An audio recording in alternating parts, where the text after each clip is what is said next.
დღეს ვისაუბრებ დემონურ, გარე, მატრიცულ, სისტემურ მექანიზმებზე, რომელსაც დღეს ყველა ეზოთერიკი იყენებს, რომელიც ადამიანებს აზიანებს. ნებისმიერი გარე მექანიზმი, რასაც დღეს თქვენ იყენებთ, ეს იქნება ჰოროსკოპი, ტარო, ნუმეროლოგია, კითხაობა, ყველა ეს მექანიზმი, რასაც თქვენ იყენებთ, ყველა ეს რიტუალი არის ბნელების მატრიცული, ეზოთერიული სისტემის მიერ შემოტანილი, თქვენში ჩანერგილი და რომელიც ემსახურება თქვენი კლიენტების დაზიანებას, იმ ადამიანების დაზიანებას, რომელსაც უნდა კურნავდეთ. ყველა ის ცოდნა და ყველა ის მექანიზმი, რომელიც თქვენ უნდა გამოგადგეთ, დაკეტილია ვატიკანის არქივებში და ყველა ის ცოდნა, რაც თქვენ დაგაზიანებთ, გამოტანილია გარეთ და იყენებთ თქვენ ამ ყველა მექანიზმს. როდესაც ადამიანს დემონური შეპყრობა აქვს, როდესაც ნებისმიერი დაბალი ძალის ზეგავლენის ქვეშ არის, ის მოდის შენთან გადარჩენისთვის და შენ ახვედრებ ვისგანაც გაიქცა ამ ბნელის მატრიცული სისტემის მექანიზმს. წერს გაექცა და მტრის მექანიზმებით ხვდები იმ ადამიანს, რომელსაც უნდა დაეხმარო. ფაქტობრივად ვაის გავეკეცი და უის შევეყარეს უწყობთ ამ ადამიანს. შენთან მოვიდა ადამიანი, რომელიც დაბინძურებულია გარე დაბალი ენერგიებით. შენგან განკურნებისთვის ერთადერთი რაც უნდა მიიღოს, ეს არის სისუფთავე. შენს პაციენტს მხოლოდ სისუფთავე თუ გასწმენს და როდესაც შენ თავად ხარ დაბინძურებული გარე მექანიზმებით და როდესაც შენ ამ ბნელის სისტემური მატრიცის მექანიზმს ახვედრებ შენ სულიერ პაციენტს, შენ ამათ უმძიმებ მდგომარეობას 10-ჯერ, რადგან ვისაც გაექცა, მის მექანიზმს ახვედრებ და წვდომებს აძლევ იმ დაბალ არსებს, ვისაც გაექცა, მასვე აბარებ იმ ადამიანს. რის შემდეგადაც ადამიანი კი არ იკურნება, უარესი ემართება. ამიტომ შენ ვერ იქნები მკურნალი, როდესაც ბნელების სისტემურ მატრიცულ დატოვებულ მექანიზმებს იყენებ. არ თქვა ეხა შენ შექმენი ის მექანიზმები, არ თქვა ეხა რომ გუშინ შექმნეს და დაისწარი და შენ თავად მიიღე მონაწილეობა მაგ მექანიზმების შექმნაში. დატოვებულ მექანიზმებს იყენებ სისტემის მიერ და რაც საუკეთესო იყო, ვატიკანის არქივებში არის გადამალული. როდესაც შენ ამ გარე მექანიზმებს იყენებ, პირველ რიგში შენ დაინფიცირებული ხარ. მეორე, შენ ხარ ამ გარე ბნელი მატრიცული სისტემის ჭანჭიკი მექანიზმი, მათი დამხმარე ხარ, მაგრამ შენ ეს არ იცი. იქიდან გამომდინარე, რომ შენ გარე მექანიზმებს იყენებ, რომელიც უფალს არ ეკუთვნის, რა იესომ გითხრა, შვილნო, ჩემნო, ტარო გაშალე, ნუმეროლოგია გამოიყენე, ფურცელზე დაწერე, ეს გასწავლა იესომ? თუ გამორჩა გონია იესოს და დაავიწყდა გონია ამის თქმა?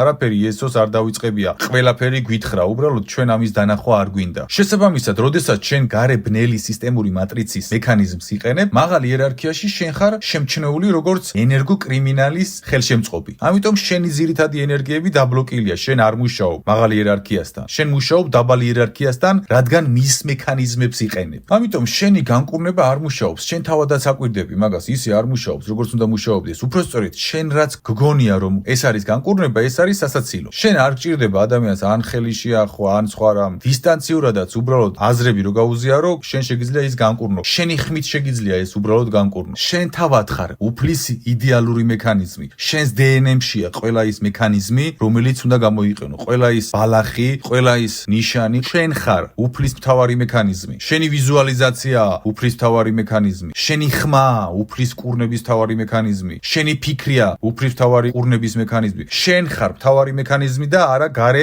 სისტემური ბნელების მიერ დატოვებული მექანიზმი და როდესაც შენ ამ ფაქტს არ აცნობიერებ და როდესაც შენ გარე ბნელი სისტემების მექანიზმებს იყენებ, შენ მუშაობ ბნელებზე. უბრალოდ ამის შესახებ არ იცი, მაგრამ მაღალმა იერარქიამ ამის შესახებ ყველაფერი შესანიშნავად იცის. მან ისიც იცის, რომ შენ ამას ვერ აცნობიერებ, ამიტომ სადღაც პაუზაში ყავხარ. შენი ძირითადი ძალები, რომელიც ერთ ხმაში უნდა კურნავდეს ადამიანს, გათიშულია, რადგან შენ უკვე სხვაზე მუშაობ, სხვა რაღაცაზე მუშაობ. შენ უფლის მიერ მოცემულ შენი სხეულის ღვთიურ მექანიზმს არ იყენებ, შენ ხმას არ იყენებ, შენ სისუფთავეს არ იყენებ, შენი ფიქრის ძალას არ იყენებ, არაფერს არ იყენებ, ხელჯოხი გიჭერია დემონების და გგონია ეს არის განკურნება, გგონია ის რასაც კურნავ, ეს არის განკურნება. ეს არ არის განკურნება, დამიჯერე. ადამიანი რომ მოვა შენთან და ნახევარი საათი დაელაპარაკები, ის უნდა განიკურნოს მყისიერად და ეს შეგიძლიათ ყველას. უბრალოდ თქვენ ამას ვერ იზამთ ფიზიკურად, დაბინძურებულები ხართ გარე რიტუალების შედეგად. ყადაღაადევს თქვენს მთავარ ძალებს მაღალ იერარქიაში ზემოთ ანგარიშებზე, რომ თქვენ ეს ძალები არ გამოიყენოთ ბნელისთვის, რადგან ბნელის მექანიზმებზე მუშაობთ. გასაგებია, რომ კარგი ადამიანები ხართ, კარგი სურვილები გაქვთ, მაგრამ ტექნიკურად სხვაგან ხართ. ამაშია პრობლემა და სხვაგან რომ ხარ, შენზე ზედმეტი ძალის მოცემა არ შეიძლება. მაგრამ ეს არაფერი არ არის. გადაიტან ანგარიშების გაყინვას, ყველაფერს, მაგრამ დემონებზე რომ მუშაობ, გაუცნობიერებლად და ადამიანებს რომ აზიანებ, თუნდაც გეგონოს რომ უბრალოდ რაღაც სიმსუბუქეს აკეთებ. შენ გედება დიდი ვალები და როგორ აზიანებ, დეტალურად აგიხსნი. მოისმინე. მაღალი იერარქიისთვის თქვენ ხართ ენერგოკრიმინალები, რომლებმაც არიციან, რომ ენერგოკრიმინალები არიან. რაც არ უნდა უნდოდეს მაღალ იერარქიას, შენ ეს ვალი გედება. გააცნობიერე ეს თუ არ გააცნობიერე, შენ აკეთებ ამას. ელიტა შავმა მაგებმა, მაღალმა იერარქიამ და ყველა ორღობის დაბალმა არცმა იცის ის, რასაც მე გეუბნებით, რომ ყველა ეს გარე მექანიზმი ემსახურება მხოლოდ დაბალ ენერგიებს. თქვენ როგორ ფიქრობთ ახლა? ეს რომ მაღალ ენერგიებს ემსახურებოდეს, დაგიტოვებდნენ საერთოდ ამ მექანიზმებს? იძახით, გამოხვალთ და ისტორიაში წაშალეს ბევრი რაღაც გადააკეთეს, გადმოაკეთეს, მართავენ სისტემას, ბნელები და ბნელების სისტემას იყენებ. ვერ უნდა დაფიქრდე მაგაზე? მატრიცას ებრძვი და მატრიცის მექანიზმის ჭანჭიკის განხორციელებელი ნაწილი ხდები. ეხლა რა იცის ყველა? ყველა მიცის რომ ყველა ეს გარე მექანიზმი ემსახურება ადამიანის განადგურებას. მარტივად რომ თქვა. მეც არაფერს არ ემსახურება. ვინც აკეთებს იმის განადგურებას და ვისაც უკეთებს იმის განადგურება. ის კი არა რომ ეს მექანიზმები გამოიყენო. ამ მექანიზმებს არც უნდა გახედო. მაღალი იერარქია და მაღალი სულები ამას როგორ ხედავენ და როგორ არის მიღებული. წარმოიდგინე, მიდიხარ ქუჩაში და ხედავ გზაზე დევს ასაფეთქებელი მოწყობილობა, რომლის ტაიმერიც გაშვებულია. ამ ასაფეთქებელს არც უნდა გაიკარო, გვერდი უნდა აუარო. ამ ინსტრუმენტებს არც უნდა უსმინო, არც უნდა უყურო. ეს ყველა არის დამანგრეველი. ყველა მიცის ეს. თქვენ არ იცით, იმიტომ რომ ყველანი გათიშული ხართ. ყველანი რატო ვიძახი? ერთი კაცი არ გამოდის და ვერ ხედავს იმ სიმართლეს, რასაც მე ვლაპარაკობ. და ის კი არა რომ თქვენ ამას ვერ ხედავთ. რომ გეუბნებით, ზოგი ამასაც კი ვერ ხედავთ. თან გიღეჭავთ ეზოთერიულ მათემატიკურ ენაზე. ეზოთერიულ მათემატიკას უარყოფთ. ისეთი რაღაც გჭირთ. შოკირებული ვარ იცით რაზე? გაჩვენათ იესო ქრისტემ რომ შენ ხარ ნამდვილი ღვთის ინსტრუმენტიო. ხელით კურნავდა, სიტყვით კურნავდა და შეხედვით კურნავდა. თუ შელოცვებს აკეთებდა და რუნებს ახატავდა სახეზე, რეგრესულ ჰიპნოზზე გაყავდა თუ ტაროს უშლიდა იესო. იესომ თქვენ ყველაფერი გაჩვენათ. უბრალოდ ამის დანახვა არ გინდათ. და გამოდიხარ და იესოზე ლაპარაკობ და იესო გიყვარს და იესომ რაც გაჩვენა არაფერს არ აკეთებს საერთოდ. რა გაჩვენა იესომ რომ შენი სხეული, შენ ახარ ღვთის იდეალური საკურნებელი ინსტრუმენტიო. და გამოდიხარ და შენ სხეულზე ვარს ამბობ და რაღაც გარე ბნელი სისტემურ მექანიზმებს იყენებ, რომელიც არ მუშაობს.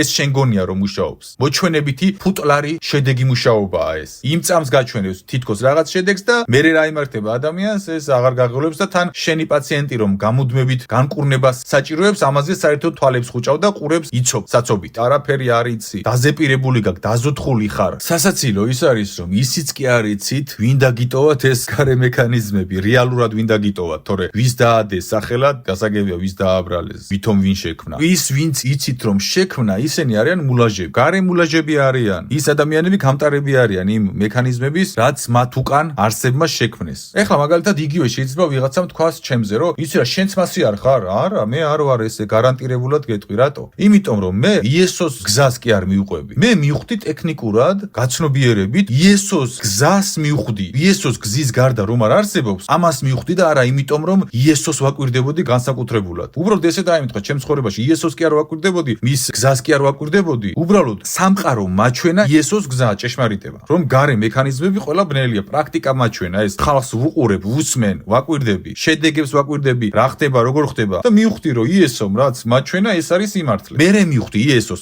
სამყაროს მიხვედრით მივხვდი იესოს. დაკვირვებით, კვლევებით, სისუფთავით და რა თქმა უნდა, არასოდეს არანაირ გარე სისტემურ პროგრამასთან გადაკვეთა არ მგონია. ურცელზეც კი არ დამიწერია ცხოვრებაში არაფერი, ეს ამისრულეო, ან მე მკითხავა, ან რაღაც რიტუალი გამეკეთებია, თუმცა ყველაფერი ვიცი, ეს სისტემები როგორ მუშაობს, ტექნიკურად ვიცი რა როგორ მუშაობს. მაგრამ არაფერი არ გამიკეთებია მე აქედან. სისუფთავეში ვარ აბსოლუტურად. ამიტომ, როდესაც თქვენ გარე მატრიცული ბნელი სისტემების მიერ დატოვებულ მექანიზმებს იყენებთ, მაგალითად, ადამიანი გაიქცა დემონს და მოვიდა თქვენთან და თქვენ დაახვედრეთ გარე მექანიზმის რიტუალი. ან ტარო, ან სხვა რამ, ან სხვა რამ. შენ რომ ეს დაახვედრე მას, შენ დაახვედრე დემონი აქვე. გაიქცა და შენთან დახვდა, შენი რიტუალის შედეგად, შენი გარე მექანიზმის შედეგად და შენგან მიიღო ამ ადამიანზე მეტი დაშვება. ამას თავს იმიტომ დაესხა რომ შენთან მოსულიყო მერე და შენ მიგეცა დემონზე მეტი დაშვებები. აბა რა არის დაშვება? ტაროს რომ უშლი, ან ამ გარე რიტუალებს რომ უკეთებ, ყარებებს უღებ ამ ადამიანთან მიმართებაში დემონებს. ამიტომ თქვენ ხართ ბნელებზე გადამცემი მექანიზმის ჭანჭიკი, ნაწილი. თქვენთან მოდის ბნელისგან გაქცეული ადამიანი და იჭერთ ამ ადამიანს გარე რიტუალით გაუცნობიერებლად რა თქმა უნდა და ორმაგად აბარებთ ბნელს. თქვენ იცით ვინ ხართ? ადამიანი რომელიც გაიქცა ბნელებს, დემონებს, მოვიდა თქვენთან და თქვენ დაიჭირეთ დემონებისთვის ეს ადამიანი. ეს ხართ თქვენ. თქვენ ხართ დემონების ხაფანგი, რომელიც ადამიანის დაჭერისთვის არის განკუთვნილი და ეს არ იცით. მეორე მსოფლიო ომის დროს იყო ესეთი სიტუაციები, როდესაც ებრაელები გარბოდნენ, იყო ცალკე ორგანიზაციები, თითქოს ებრაელები იყვნენ და გადაყავდათ ადამიანები საზღვარგარეთ, გაყავდათ რეჟიმის გარეთ და სინამდვილეში ფაშისტებს კი არ ებრძოდნენ. ფაშისტები იყვნენ თავად. გესმით? და ებრაელი რომ მიდიოდა ოჯახთან ერთად გადარჩენისთვის ამ პარტიზანულ ორგანიზაციასთან, ეს ორგანიზაცია იჭერდა ამ ებრაელებს, ვინც ფაშისტებს გაექცა და ფაშისტებს აბარებდა. გესმით რას გიხსნით? ეს ხართ თქვენ დღესდღეობით ამ გარე მექანიზმების გამო გაუცნობიერებლად. თქვენ ხართ უის გავეკეცი და ვაის შევეყარე. ამ მექანიზმების გამო, თორემ კარგი ადამიანები რომ ხართ შიგნით და მართლა გულით რომ გინდათ კარგი გაუკეთოთ ადამიანს, ამაში ეჭვი არ მეპარება. მაგრამ შენ რა გინდა და რა გამოგდის, ეს სხვადასხვა რამ არის. ეხლა როგორც მკურნალს შენ განვიხილოთ რა ხდება, როდესაც შენ ამ გარე მექანიზმს იყენებ. როდესაც შენ ამ გარე მექანიზმს იყენებ, შენში არის დაყენებული ენერგო აგენტი და როდესაც ეს ადამიანი გადარჩენისთვის შენთან მოდის და გიყვება თავის ყველაფერს, ეს ინფორმაცია გადაეცემა იმ ბნელ გარე ძალებს, რომლის მექანიზმსაც იყენებ. მარტივად რომ გითხრა გარე მექანიზმების გამო შენ ხარ ბნელების სიაში და მოსასმენი აპარატურა გიყენია მარტივად რო გითხრა შენს ენერგო ველზე და მარტო მოსასმენი აპარატი არ გიყენია, ბევრი რაღაც გიყენია, მაგრამ ეხლა ერთ-ერთს განვიხილავ. მაგალითად, როდესაც ჩემთან მოდის ადამიანი და მიყვება თავის ამბავს, როდესაც ამ ადამიანს ჩემი ხმა ესმის, მისი ბნელი გარბის იმ სივრციდან და ჩვენი საუბარი არის დაშიფრული. იმ ადამიანისა და ჩემი კომუნიკაცია არის დაშიფრული და ვერავინ ვერ ხედავს და არავის არ ესმის. იმიტომ რომ არანაირ გარე მექანიზმს არ ვიყენებ და მათთვის მე ვარ უხილავი. ფიზიკურად ვერ მხედავენ. ყველაფერთან ერთად ნახეთ ეხლა რა ხდება. ეს ადამიანი რომ გაიქცა დემონს და თქვენთან მოვიდა, ეს დემონი ამ ადამიანთან წვდომებს ეძებს და თქვენ ყველანი ვინც გარე მექანიზმებს იყენებთ, როგორც კი თქვენთან ეს პაციენტი მოვიდა, ის დემონი რომელიც ამ პაციენტს ეძებს, თქვენი დახმარებით უკვე პოულობს. ჩაშვებულია უკვე ეს პაციენტი და მით უმეტეს ტაროს როცა უშლი, ვისაც გაიქცა ეს ადამიანი, ის დემონი გეხმაურება იმ მომენტში და ის დემონი იწყებს ამ ადამიანთან კონტრაქტის დადებას და დაშვებების მიღებას. მეტს გაიქცა და შენთან 10-ჯერ მეტი დაშვება მიიღო, რადგან ტარო გაუშალე. და შენ არც კი იცი რატო აკეთებ ამას და ინსტინქტურად ამას ვერ შორდები ნარკომანივით და ეხლავე დავასაბუთებ როგორ ხდება ეს პროცესი. მიყვება ეხა ერთი ქალი. მივედიო, თქვენ ყველა იცნობთ ამ ადამიანს და გამოწყეპილი დაჯდებიან შენში და ფილოსოფიურად ლაპარაკობენ და ღმერთზე და სულიერება ვითომ ის და ეხა გეტყვით რა გააკეთა ამ ადამიანმა. შენთან მოვიდა ოჯახის ქალი დედა, რომელიც არის ქრისტიანი და დახმარება სჭირდება და გეუბნება დახმარება მჭირდება, რჩევა მჭირდება, ჩემშვილს რაღაცა შეეყარა, მეც რაღაცა შემეყარა, დახმარება მჭირდება, გეხვერწები დამეხმარე გეუბნება. ჯერ ლოცვა მიყიდე, კარგი მიყიდე და გეუბნება რომ რა შეიძლება გავაკეთო და ეუბნები ტაროს გაგიშლიო. ვიცი რომ შავი მაგი არ ხარ, მაგრამ ეს გჭირს. და ქალი გეუბნება რომ იცით რომ მე იესო ქრისტესი წამსო და კარტის გაშლა არ მინდაო და მეორეჯერ სთავაზობ ტაროს გაშლას. ვერ დაეხმარე აზრობრივად, სხვანაირად ვერ კურნაო. მეორეჯერ შესთავაზე იმავე მომენტში ტარო. ოჯახის დედა მოვიდა ქრისტიანი, გეუბნება ტარო არ მინდაო და 4-ჯერ შესთავაზე.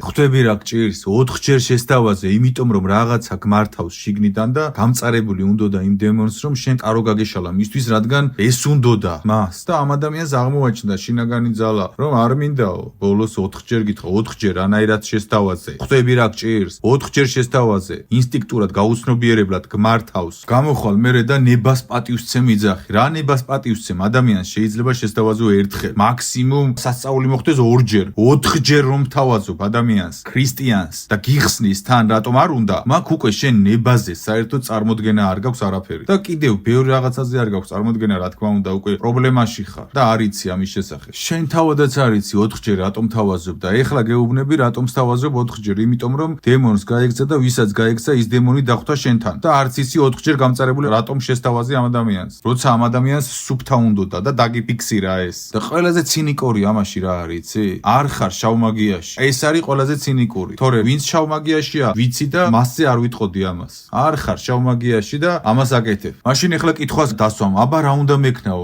არ იცი და არც გეცოდინება რა უნდა გექნა. ამ პოზიციიდან ვერაფერს ვერ იზამ. სუფთა უნდა იყო რომ რა მექნა? რა უნდა გექნა? სისუფთავის შემთხვევაში მოусმენდი, გამოსავლებს პასუხს მიცემდი, ლოცვას მიცემდი და შენი ხმა, შენი გვერდით ყოფნა უკვე განკურნავდა. მეტი არაფერი არ უნდა გექნა, მაგრამ ამას ვერ შვები და არც იცი ამის შესახებ, რადგან დამონებული ყავხარ ამ გარე მექანიზმებს და დემონური გარე მატრიცული ბნელი სისტემის ჭანჭიკის განხორციელებელი ჯალათი ხარ. გაუცნობიერებლად. თქვენთან რომ მოდის გემონისგან გაქცეული პაციენტი პაციენტი თქვენთან იფაქტება, ჟარგონის ენაზე რომ თქვა. ტაროს გაშლით ყველაფერს იგებს დემონი ამ ადამიანის შესახებ. რა ფიქრები აქვს, გაშვებებს იღებს. როგორც კი შენთან მოვიდა ის ადამიანი, ვინც დემონს გაიქცა, მაშინვე ამოვარდა შეტყობინება დემონთან, რომ შენთან მოვიდა, შენ მის კართოტეკის სიაში ხარ, რადგან მის მექანიზმებს იყენებ. ეხლა შეიძლება თქვათ, რომ აუ მასე ეძებს დემონი და ის კი არა და თქვენ აზრზე არ ხართ რა ხდება საერთოდ. ნახეთ, ადამიანებს აქვს სხვადასხვა ნიჭები და დემონები ამ ნიჭებზე ნადირობენ. ჭირდებათ. მაგალითად, შენ გაქვს პორტალების გახსნის ნიჭი და პორტალების გახსნის ნიჭი რომ გაქვს,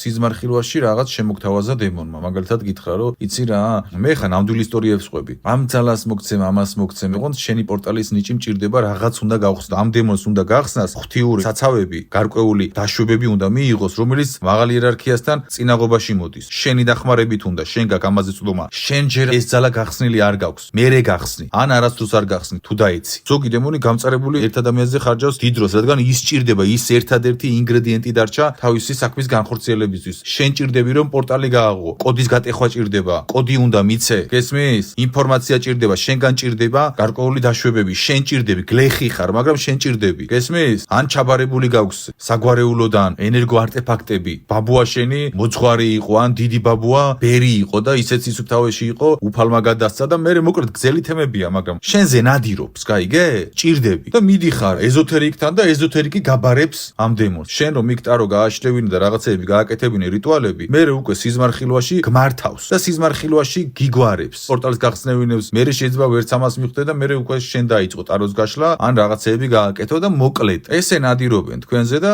ეზოთერიკოსები გაუცნობიერებლად გარე მექანიზმებით, ამ რიტუალებით, ამ ყველა მექანიზმებით გაბარებენ პირდაპირ დემონებს, ოღონდ თავად ეს არიციან, ცუდები არ არიან, ხალხო, არიციან ამის შესახებ. კარგი უნდათ თქვენთვის, არიციან. მე არ ვლაპარაკობ შავმაგ ტაროლოგზე, რომელმაც იცის რასაც აკეთებს. იმან იცის ყველაფერი, იმას არ განვიხილავ. რატომ შესთავაზა 4-ჯერ ამ ეზოთერიკოსმა გამწარებული გაუცნობიერებლად? იმიტომ რომ იმ დემონს ჭირდებოდა ამის კონკრეტული ნიჭი, გესმით? და ისეთი გამწარებული იყო, რომ ამ ეზოთერიკს 4-ჯერ შეათავაზებინა. მეხუთეჯერ როგორც ჩანს უკვე აზრი არ ქონდა, მიხვდა. ალბათ ეს ეზოთერიკიც 4-ჯერ რატომ შევთავაზია და გადააგზელა ფიქრი, აღარ დაფიქრდა ამაზე. შეკარგო ადამიანო, არ უნდა დაფიქრდე რაღაცაზე? ფიქრი არ უნდა დაიწყო? 4-ჯერ უმთავაზობ მართლმადიდებელ დედას, ოჯახის ქალს, ტაროს. ხომ უნდა დაფიქრდე, რამ გათქვევინა 4-ჯერ, მაგრამ მაგასაც ვერ ფიქრობ. კითხვების დასმა დაიწყე. თქვენ ხართ ის ჯალათები, რომლებიც თავისი ხელით აბარებენ დემონებს, ადამიანებს. მაგრამ ამის შესახებ არ იცით. მაგრამ იცით ყველაფერი თან რა არის და როგორ ხდება. იესომ რა გითხრათ, ესეც იცით, რა მაგალითი გაჩვენათ, ესეც იცით, მაგრამ რატომღაც ამას აკეთებთ? რატომ? იმიტომ რომ დატოვებული სისტემური ბნელი მატრიცის მექანიზმებს იყენებთ. საკმარისია რამდენიმე მექანიზმი გამოიყენო, რომ უკვე ისე ინფიცირდე, რომ ვერ ხვდები. მაგრამ საკმარისია შეეშვა და გამთლიანების ლოცვა წაიკითხო, თავრის ლოცვა, გაწყვიტოთ კავშირები სამუდამოდ, რომ თქვენში წამოვა ისეთი ძალები, მოგეხსნებათ ეს ყადაღა ზემოდან კრიმინალთან აღარ იქნებით კომუნიკაციაში, რომ თქვენ უკვე შეძლებთ განკურნებას. შენ უნდა იყოს სუფთა, რომ განკურნო ადამიანი და სუფთა თუ არ ხარ, შენ ხარ ის ქირურგი, რომელიც ხელებს ფეკალიებში დებს და შემდეგ ამ ფეკალიებიან ხელებს დაუბანლად ჭრილობასთან ქირურგიული ლანცეტით მუშაობს. ყველა შემთხვევაში აინფიცირებ შენი არასუფთა მდგომარეობიდან გამომდინარე შენს პაციენტს. უბრალოდ ის პაციენტი ამას ვერ ხვდება ყისიერად. შენგან რომ ესე ყისიერად დაინფიცირდეს, აღარავინ აღარ ივლის შენთან და მე უკვე შენ აღარ იქნები დემონის აგენტი. ამიტომ ეს ყველაფერი ხდება ნელა პროცესუალურად, ისე რომ ვერავინ ვერაფერს ვერ მიხვდეს. ამაშია მთელი მარილი დემონის და სატანის. ვერავინ ვერაფერს ვერ უნდა მიხვდეთ, ისე რბილად უნდა მოხდეს თქვენი გათელვა, თქვენი გადაპროგრამირება, თქვენი გათიშვა. ნელა. ამიტომ გამოფხიზლდით, გაიღვიძეთ, გადადით ღვთიურობაში, თქვენი სხეული გახადეთ ინსტრუმენტი, თქვენი სისუფთავიდან გამომდინარე და ყველა ცოდნა თავისით მოვა, ყველა ძალა თავისით მოვა და სასწაულები და ძალები და შედეგები მერე ნახეთ და აკეთეთ ამით ფული, ღმერთმა მოგცეთ ფული, განკურნავ, ნაკლებ შრომას დახარჯავ, 10-ჯერ მაგარ შედეგს დადებ, უფლის საქმეს გააკეთებ, მაგარს გააკეთებ და რატო არ აკეთებ? ეს კითხვას დასვი შენ თავთან. გააკეთე ეს და გაიმარჯვებ. სხვანაირად შენ უკვე დამარცხებული ხარ და დამარცხება უბრალოდ დამარცხება არ არის, განადგურებული ხარ, მეტი მაგას არაფერი არ ქვია. დასასრული ხარ. ამიტომ დასასრული კი არა, დასაწყისი გახდი. დღეს მე თქვენ რასაც გელაპარაკებით, ეს არის საჩუქარი თქვენს მიმართ. თქვენ ამაზე კი არ უნდა გაბრაზდეთ. საჩუქარი და რატომ? ახლა ვეაგიხსნით. მომავალში ადამიანებს გაუძლიერდებათ აღქმის მემბრანა. როგორც მე მაქვს ახლა გააქტიურებული და ვგრძნობ და ვხედავ ყველაფერს. და თქვენ ყველანი გამოჩნდებით პირდაპირ, რასაც მე ახლა ვყვები და რაშიც გაქვთ გაყოფილი თავი, გამოჩნდებით. გესმით ამ ხალხში და მე ფოლოვერები და ლამაზად ჩაცმა და სვეწკი სიტყვები ვეღარ გიშველით. თქვენი ნამდვილი შეცდომები გამოჩნდება და მე გაგახსენდებათ ჯეისი. რატომ არ ვუსმენდი ამ ბიჭს? ნეტა მესმინა. ფოლოვერები და ეს ყველაფერი ვერ გიშველით. და ეს ხო იცი, მაგრამ მაგას თავი დაანებეთ. სანამ ამ ყველაფერს მიხვდებით, უკვე იმდენი ვალი გექნებათ. დადებული, აბა თქვენ რა გონიათ? შენთან რომ მოდის დემონისგან გაქცეული ადამიანი და დემონს აბარებ ტაროთი. შენ გონია შენ ამაში მონაწილეობას არ იღებ? მართლა მაინტერესებს. გულწრფელად დაუსვი შენ თავს კითხვა. შენ გონია ეს ვალი არ გედება? იმხელა ვალები დაგედება და იმხელა ვალები გექნება, როცა გაიღვიძებს ხალხი და როცა შენც მიხვდები ამას, მერე იქნება გვიანი, რატო იცი? ტონავალი გედება იმის გასტუმრებას დაჭირდება ძალიან დიდი შრომა და სანამდრო გაქვს მიხედე თავს. ეს იცი როგორი რაღაც არის, ეხა თქვენ რო თქვათ ან ტარო დემონური არ არის, ან ეს გარე მექანიზმები დემონური არ არის, არსებობს ესეთი შეკრება, ბნელი ელიტების და ღადავი მდგომარეობს როგორში. შეკრებილი არიან, ორი ადამიანი ფეხზე დგას, მეორე ბუხართან არის და ერთი აჟღერებს. მეგობრებო, და ყველა შეწყვეტს საუბარს, გამოხედავს ამ ერთ შავმაგს და აგზელებს შავი მაგი. მეგობრებო, ტარო დემონური არ არის. ყველას დაკვირვებული სახე აქვს და უცებ ყველას სიცილი უტყდება. სიცილი უტყდებათ, იმიტომ რომ ეს იგივეა თქვას ვიღაცამ ვაშლი მსხალიაო. გესმე, ელიტამ ეს იცის. მათ გადაიხარხარეს არა იმიტომ რომ ამ ადამიანმა ამაზე გაიღადაო, არამედ თქვენზე გადაიხარხარეს. ვინც ამას ასაბუთებთ. თქვენზე ხარხარებენ ისინი. თქვენ ამათ ვერ ხედავთ. როგორ ხარხარებენ, იცი? აუ, აგერო მოდიო ნახეო, ეს სულიერებას მიყვებაო და ტაროს შლის და იძახის დემონური არაო და იცინიან. გამოვა მეორეზე, ნახე აგერ მოდიო, აგერ ხო, ნახეო იესო ქრისტეზე ილოცებაო და აგერო სატანისტურ რიტუალებს ვაკეთებინებო. არ იცის ამ ადამიანო. ხარხარებენ. დემონებს აქვთ ძალიან ბოროტული ირონია, ბოროტული იუმორი. ეს არის ბოროტული იუმორი, რაც თქვენ გჭირთ. შეოჯახაშენებულო, აბსოლუტურ სამყაროს მექანიზმის მათემატიკით გელაპარაკები და რა ვერ გაიგე, გაფიცებ ყველაფერს. რა გჭირს? მათემატიკა, რომელიც იცი, ვერ იგებ. რაღაც გჭირს, ხვდები? ვიღაცისთვის შესაძლოა ცოტათი ფანტაზია იყოს და იმისთვის არ არის. უბრალო გლეხისთვის არ არის ფანტაზია ის, რასაც მე ვლაპარაკობ. არ იცის ეზოთერიაზე არაფერი. ის ხვდება და შენ ვერ ხვდები და ვერ მიგიღია ეს აზრი, რასაც ვლაპარაკობ, როდესაც ეზოთერული განათლება გაქვს. მათემატიკურ ეზოთერულ ენაზე გესაუბრები. ხვდები რა გჭირს? გლეხი ხვდება და შენ ვერ ხვდები, რომელსაც ამაზე ცოდნა აქვს. გლეხი იმიტომ იგებს იმას, მე რასაც ვლაპარაკობ, რომ მარტივ პრიმიტიულ საკითხებს ვლაპარაკობ. ამაში არაფერი გენიალური არ არის, მე რასაც ვლაპარაკობ. მარტივი პრიმიტიული რაღაც არის და შენ ამას ვერ იგებ რატომღაც და გლეხი იგებს ვიღაც, რომელმაც არ იცის ეზოთერია რა არის. ვატიკანში დაცულ ინფორმაციას გიზიარებ და ისეთ ინფორმაციებს გიზიარებ, რომელიც შავმა ელიტამ იცის და მხოლოდ რჩეულებმა. ყველას გიზიარებ და ეს ვერ გაგიგია. რატომ იცი? ჯერ ერთი ზემოქმედების ქვეშ ხარ და მეორე საკუთარ ყურებს არ უსმენ. იმდენად რეალობას გეუბნები, რომ გაშინებს ეს და გინდა ჩაიკეტო და გაიქცე. და როცა სიმართლეს გეუბნებიან, ის კი არ უნდა გაიფიქრო, რომ ეს ბიჭი მე მაშინებს. შენ გეშინოდეს, როდესაც იმ მდგომარეობაში ხარ, რაშიც ხარ და ვერაფერს ვერ ხვდები და ვინც შენ სიმართლეს გეუბნება, ის კი არ გაშინებს, ის შენ ახალ სიცოცხლეს გაძლევს. ამიტომ არაფრის და გააცნობიერე, რასთან გაქვს საქმე და რაში ხარ. სულის სისუფთავეს გამოდბებით უნდა აკვირდებოდნენ. არის ესეთი ხატი, სადაც კიბი არის და ბოლოში არის უფალი და თითოეულ კიბეზე სხვადასხვა წმინდანები და სასულიერო ადამიანები არიან. ზოგი შვაში არის სატანამ გადმოაგდო, ზოგი ქვემოთ არის გადმოაგდო, ზოგი უკვე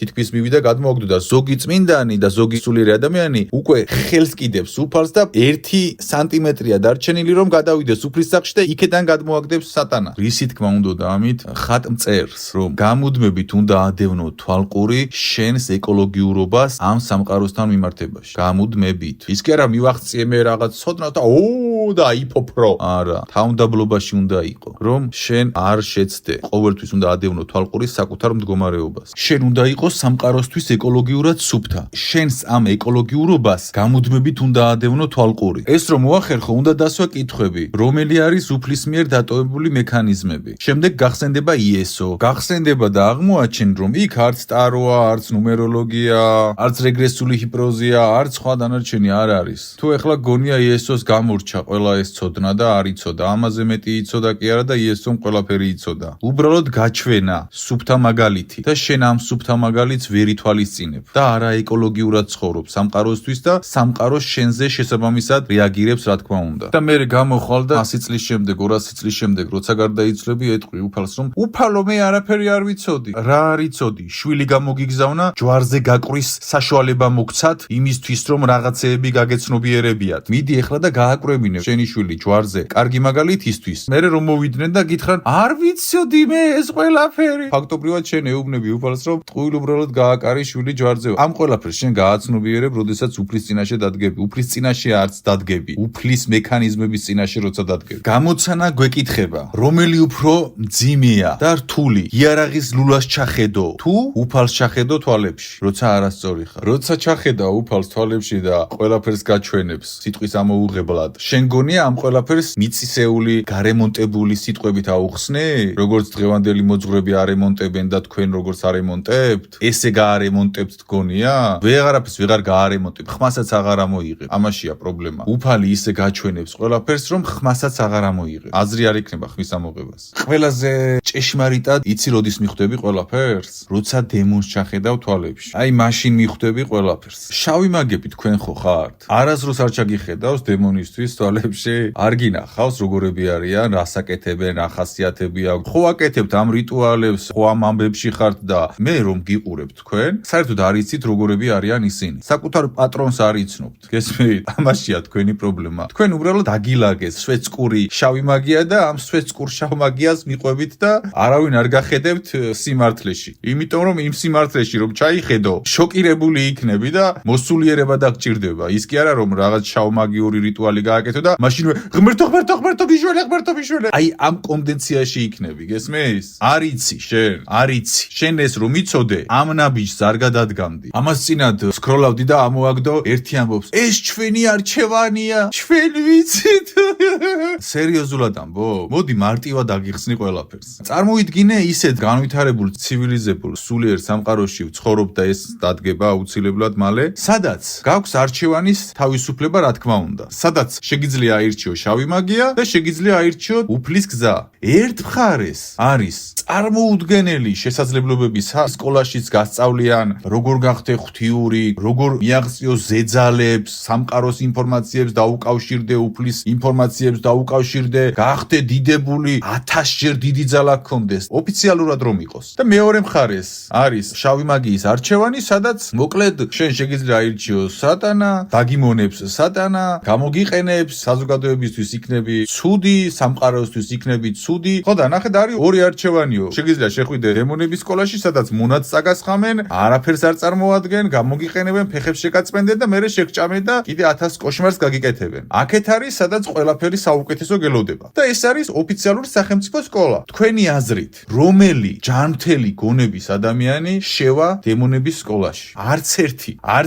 ესმით, კაცს ვერ იპოვისთ დედამიწაზე, რომელიც შევა. ეხლა ამით რისი თქმა მინდა? გაცნობიერებულად არც ერთი არ შევა შავმაგიაში. და შენ რომ იძახი, რომ ეს შენი არჩევანია, ეს არის ცრუ. შენ რომ შენი არჩევანით იქ შესულიყავი, მაშინ უნდა ყოფილიყო ოფიციალური სკოლა ახსნები შენთვის, რომ ეს არის კოშმარი შენთვის საბოლოოდ, ეს არის დიდებულება. შენ, შავომაგო, შენ აირჩევდი მეორე მხარეს, თეთრ მხარეს, რადგან ის 10000-ჯერ მომგებიანია. მაგრამ ეს მხარე იმიტომ აირჩიე, რომ შეგისრულეს, გაიგე, შეგისრულეს. და რომ გამოდიხარ და იძახი, ეს ჩემი არჩევანია და რაღაცა მეცინება. დაცინვის კუთხით კი არა, სასაცილოა. რანაირად არის შენი არჩევანი? შენ ამას გაცნობიერებულად არასდროს არ გააკეთებდი. ამაშია შენი პრობლემა. უბრალოდ ეხლა გგონია რომ შენ ეს გაცნობიერებულად გააკეთე. და ამ რწმენას გაიტან მთელი ცხოვრება, იმიტომ რომ ზემოქმედების ქვეშ ხარ. ხო და ნახე, შენ არ ხარ დემონის რასის წარმომადგენელი. დემონი ებრძვის ადამიანს.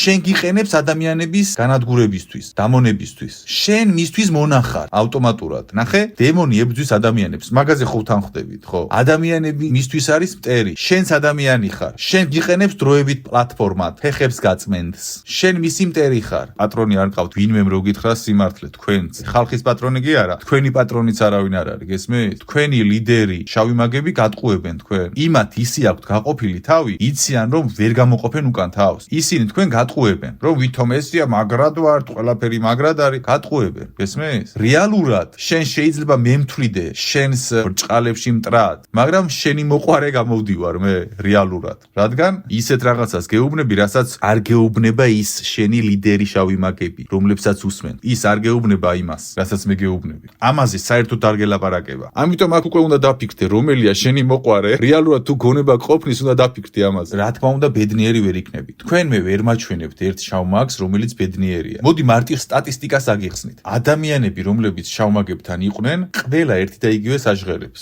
ყველა ერთი და იგივეს. არ ვიციო, მაგრამ რაღაცა რო ვიყავიო, უბედურები არიანო, ანუ ბედნიერება არ იგზნობა მათშიო. ყველა ამას აჟღერებს თქვენი კლიენტები. ამას აღნიშნავენ და მათი აღნიშვნა არც მინდა, ეს სტატისტიკაც კი არ მინდა. თქვენ სახეზე გეტყობათ, რა გჭირთ და ხალხი თავისი პრიმიტიული განათლებითაც კი ხვდებიან თქვენ სახეზე რაც ხდება. არ ხართ ბედნიერები, ვერ იქნები ბედნიერი. ბედნიერება არ ეკუთვნის დემონებს. თქვენ იღებთ ფიზიკურ დროებით რაღაც სიამოვნებას ვითომ. ეხლა შეიძლება ვიღაცამ თქვას, რომ აუ შე რა წმინდანად გვაჩვენებ თავს და რაღაც და ჩვეულებრივად ცხოვრობ ხალხი. არაფერი განსაკუთრებული, უბრალოდ გარე სისტემურ მატრიცულ ბნელ მექანიზმებს არ ვიყენებ. ამაშია მთელი სისუფთავე და სხვა დანარჩენშიც, მაგრამ ეს არის მთავარი სისუფთავე, რომ არ ვიყენებ ამ გარე მექანიზმებს. საკუთარ ჩაკრასაც კი არ უწოდებ იმ სახელებს, რომელსაც თქვენ უწოდებთ. მე არ ვიცი ის სახელები, ვისი სახელებია. გესმით? და არც არასდროს მიწოდებია. სახელებსაც კი არ ვიყენებ ამ გარე მექანიზმების. რომ ავხწერო ჩემი ჩაკრა ან სხვა რამ, რაც მე მეხება. რატომ არ უწოდებ არც სამყაროს ბიბლიოთეკას, აშრამს, ან ჩემს ჩაკრებს სახელებს, ან სხვა ეზოთერიულ გარე სისტემების მიერ დატოვებულ სახელებს, რატომ არ ვიყენებ? მარტივად აგიხსნით, როგორ ხდება სახელების დარქმევა ბევრ ღვთიურ მექანიზმზე, რომელსაც თქვენ იყენებთ და სინამდვილეში ეს სახელები არ ეკუთვნის სუფთას. დაივიწყეთ ისტორიამ რა დაგიტოვათ და რაღაცეები, დაივიწყეთ. მარტივად გეტყვი, მაგალითად დავიღოთ აშრამი, რასაც უწოდებენ იგივე სამყაროს ბიბლიოთეკას, რომ იქ არის ყველა ინფორმაცია ჩაწერილი. რა თქმა უნდა, მაგ ინფორმაციებზე ცნობა შენ არ მოგეცემა ამ რაღაც ტექნიკური საკითხებით, მაგრამ მაინც მოდი განვიხილოთ, შენ როდესაც აშრამში გავდივარო იძახი. ერთი დემონი მეორე დემონთან მივიდა და ეუბნება, საჩუქარი მოგიტანე ძმაო. რა საჩუქარი მომიტანეო? აგერო ძმაო, ეხლაო გარკვეული ეზოთერიკოსები შევკრიბეო და ჩაუნერგეო, ინტუიციურად მივაწოდე აზრიო, რომ აშრამი დაარქვან უფლის ბიბლიოთეკასო. რაო ბიჭო, ჩემი სახელი დაარქვევინე უფლის ბიბლიოთეკასო? ხო ბიჭო, ჩუქნი ამასო. ვა ძმაო, ძალიან მაგარი საჩუქარი გაგიკეთებიაო. მომიყევიო, როგორ მოხდაო? რა ვიციო ბიჭო, ჩვენს ინსტრუმენტებს იყენებენო, გაიგეო, სხვადასხვასო და შევძელიო მის გონებაში შემეღწიაო და ინტუიციურად ჩავნერგეო ეს სახელიო. და დღეიდანო, როცა აშრამს ახსენებენო, შენ გამოგიგზავნიან ენერგიასო, შენი სახელის გაჟღერება, მაგაზე მაგარი რა არისო, ენერგიას გამოგიგზავნიანო. ვა ძმაო, მადლობა, შენ ყოფილიყარ დემონკაციო. და ეს დემონიც ყოყოჩატა ისე, როგორ რაღაც უყვართ, იცი? როდესაც უკვე გარანტირებულად გძნობენ წარმატებას, მაშინ ჩანან ქედმაღლობაში, ხიბლში, სახეს იღებს ისეც. ხო, შეიფერებს, მოკლედ. და მერე გამოვა ადამიანი და მედიტაციას აკეთებს ან სხვა ფორმით გადის და აშრამში გავდივარ, აშრამში მინდა გავიდე, გამიყვანე აშრამში, ლაპარაკობს, ბრძანებას გაცემს. და აშრამში კი არა დემონთან გადის და დემონი ელაპარაკება. შენ ხო არ იცი ის ვინ იყო? შენ ხო ეს სახელები ვისია, რა არის, ვინ დაგიტოვა, რა დაგიტოვა, არ იცი. შენ რა დაგიტოვეს და გითხრეს ამისია, იმისია, შენ არ იცი. გაიგე? და ესეთი ფაქტები არის 10,000-ობით. ისე განაგრძნენ, ორეოზე ახატავენ უკვე თავის დემონურ ნიშნებს და სხვადასხვა პროცესებს აკეთებენ. რადგან ამაზე მუშაობენ ესენი, რომ შენ ის ორეო დემონური ის შეჭამო, დავარდე ენერგიულად უფლის ბიბლიოთეკაში გასვლა გინდა და აშრამში გამიყვანეო და გაყავხარ სადღაც კოშმარში ვიღაც დემონთან, არ იცი ის ვისი რა სახელებია. მე დავარქვი სამყაროს ბიბლიოთეკა, მარტივი სახელი. სამყაროს კანი შეგიძლია უწოდო. არც ერთი დემონის სახელი არ არის ბიბლიოთეკა და კანი. ამიტომ მარც სისტემური სახელების შესწავლა მაინტერესებს, არაფერს არ უწოდებ ჩემს ჩაკრებს ამ სახელებს, არც არანაირი გარე სისტემური მექანიზმების სახელებს არ ვიყენებ, არც ერთს არ ვიყენებ. და ვიღაცა იტყვის, ეს ყველაფერი სისულელეა, ხო, სისულელეთ ახატავენ ორეოს ორცხობილაზე დემონურ ნიშნებს. მოცლილები არიან, გესმის? შენთვის სისულელე და ისინი მოცლილები არიან, ამიტომაც ახატავენ შესაბამის ნიშნებს. კი, შენ მართალი ხარ და ის მილიარდიანი კორპორაციები მოცლილები არიან. კი, ეგრეა. მერთო ჩემო. ჩვენ ყველანი ვართ უფლის უჯრედის ნაწილი და ყველა ეს გარე რიტუალი და მექანიზმები ემსახურება იმას, რომ უფლის უჯრედიდან ამოგგლიჯონ და როდესაც უფლის უჯრედიდან იგლიჯება ადამიანი, ის უჯრედი იწყებს დანეკროსებას, მთავარ სიცოცხლის ორგანიზმს როცა შორდება, უფალს როცა შორდება და ყველა ეს მექანიზმი არის თქვენი უფლის უჯრედიდან ამოგლეჯვის პროცესი და გამოვა ეზოთერიკი და იტყვის ალა გიო ალა გეშლება შეიზავე ორივე და მაშინ მიხვდები რომ ორივეს ნაწილი ხარ რა ორივე ჩემია და შევიზავო ჩემია არა ცისარტყელა კიდევ უფლის სახლიდან ვარ წამოსული და უფლის შვილი ვარ ვის ატყუებს შენ ყველანი ვართ უფლის სახლიდან წამოსული უფლის შვილები ვართ კრისტალურად სუფთები აქ უბრალოდ ყველაფერს აკეთებენ იმისთვის რომ შევიზავოთ ბნელიც ვინმე თუ გეუბნება დუალიზმი არ არსებობს ჩათვალე რომ შავი მაგია ან არიცის რას ამბობს ან არიცის რა სახლიდან არის წამოსული და ვისი შვილია დაავიწყდა ხო ეხლა ზემოთ უფლის სახლში შეზავებული დადიან სულ აი შავი და თეთრი ნარნარებს სულ უფლის სახლში ხო სულ ესია შეიზავეთ კი ვის ატყუებთ თქვენ თავებს მაინც რატომ ატყუებთ მეც შემეშლება რაღაცეები ცხოვრებაში და ვიღაც მიმითითებს როგორც კი შენ მე ამას მიმითითებ საჯაროდ მე თავად გამოვალ და ვიტყვი ბოდიშს და მადლიერებას გადაგიხდი რატომ იცი იმიტომ რომ ეს არის ძალა და არა ის რომ ვიღაცა მითხრას ეხლა მე სიმართლე შემეშალოს და დავმალო ეს მე რო ეს გავაკეთო ვინ დამეხმარება ამ სამყაროში საერთოდ ვდეგრადირდები ყველანაირ სტატუსებს გამიუქმებენ ყველაფერი ჩამომეშლება იდიოტი კი არ ვარ გესმით რა უნდა ქნათ შენ უნდა იყო გარე მექანიზმებისგან განთავისუფლებული შესაბამისად იქნები სუფთა ეს სუფთავე მოგცემს სამყაროდან უფლიდან ნდობას ეს ნდობა გადმოგირიცხავს სამყაროდან იმ დამატებით ზეძალებს რომელიც გეკუთვნის და დაიწყება ადამიანების განკურნებას როგორც კი შენ ჩემი სიტყვების ბოლო ფრაზების მოსმენა დაასრულე გილოცავ შენ უკვე შენი ქმედების გაცნობიერების პასუხისმგებლობა დაგეკისრა აქამდე თუ არ იცოდი რა ხდებოდა ეხლა უკვე იცი ნახე შენ როგორც კი გადმოგეცემა ცოდნის სახით აბსოლუტური ჭეშმარიტება